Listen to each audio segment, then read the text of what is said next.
Is this issue recently also that came to the table, the question of registration, that markets traders should have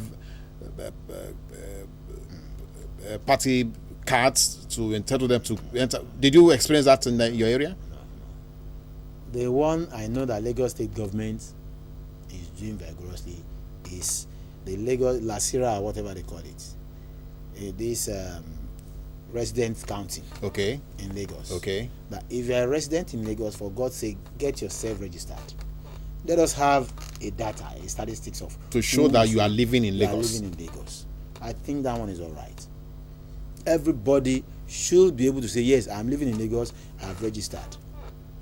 So that the government can sit down and plan for everybody staying in Lagos. For politics, as a political party, it's a choice. You can decide to vote, you can decide not to vote. Yes. So it depends on you. But if you are not voting and they put somebody on top of you, don't complain. Yes, that is it. If you decide not to exercise your franchise, your right, and they bring a moron, for God's sake, to run the government. For God's sake, support that moron, because that is your choice. But not exercising your rights. Not exercising your rights. So that is it. Okay. Now, but how about the collective position of community leaders, of kings, monarchs, royalties in this matter of election? Do you have a collective position, or is this the same question of individual decision? Royal fathers should be seen as royal fathers. By the time they go into politics and start saying this or that, they will rubbish them. The present day politicians don't have respect for anybody. They will rubbish you. If you want to influence anything, I would advise they do it from the back door, the background, and not be seen to be partisan. Being too vocal. They don't like the way I'm talking. They don't like it. I've had cause to tell some of them that you can never win any election in my domain. I've told them, and I use my own money to motivate, to mobilize my people. You get it? I use my own personal money for what I don't want. It's not as if it's not that like I hate that thing, but if I don't want it, I tell you I don't want this. Because it's not going to benefit the community. Because I have looked at it and I said, you are not the best person for that. Though I may be wrong, but after that period, that's my own opinion. Yes. And I have the right to my own opinion. Yes. But I will strictly advise royal fathers to stay indoor. Don't meddle with these politicians because they'll rubbish you.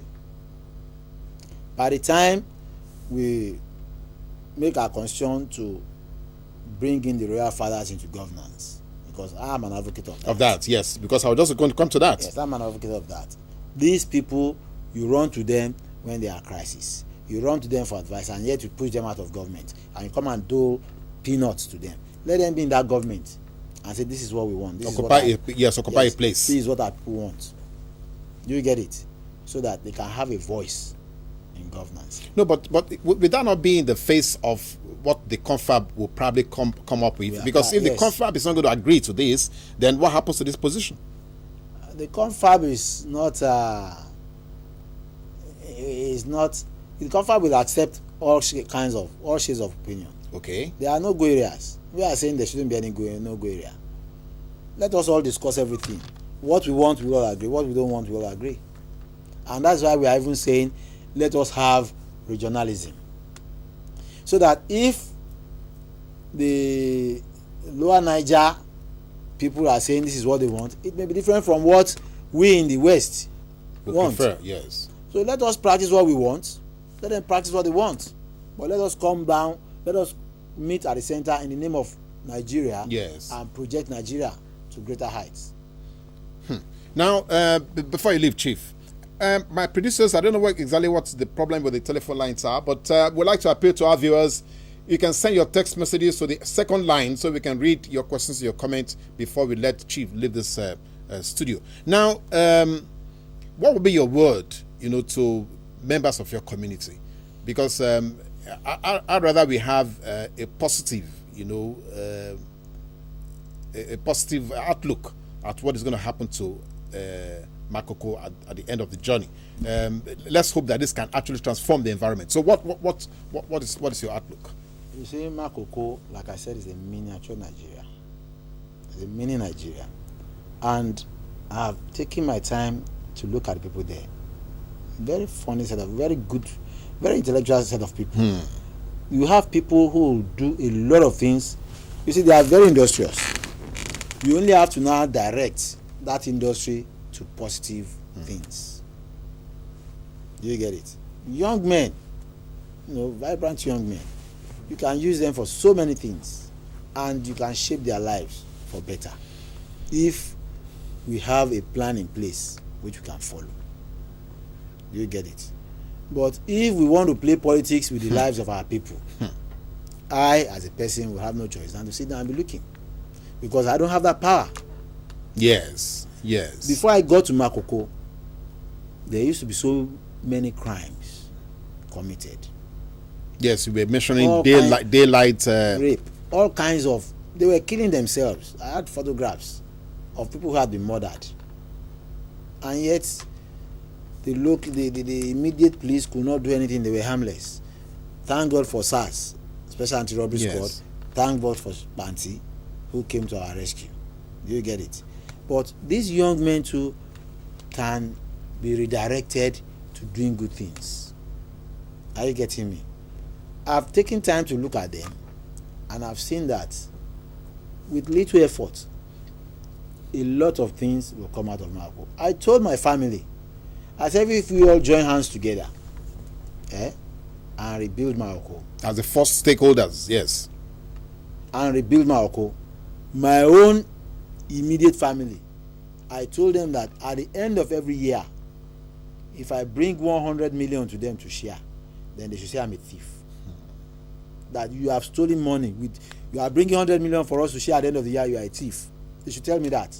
That is your projection. That's my projection. Optimistic projection. I am telling you that we have the waterfront, we have the sawmill, we have the fish. By the time we turn Makoko into estates, commercial estates, right, with malls and everything there, I can tell you that Makoko is a prime spot. Everybody wants, because you get to Lagos Island from Makoko, you go to the mainland, you have the water, you have everything.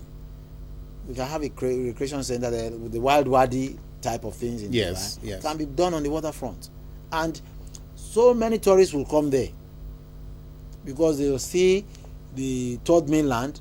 The entire landscape of Lagos. And you know that Unilag is just a citadel of nailing. You make money, and I'm even saying that the Lagos state government cannot but be making millions from revenue generation from Makoko every month if they collaborate. But if they want to now be politics, not even politics, if they want to be too greedy, you want to overrun the whole place, they'll create chaos and unrest and all kinds of unpalatable things. Look at this country now. What is the problem with our fuel again?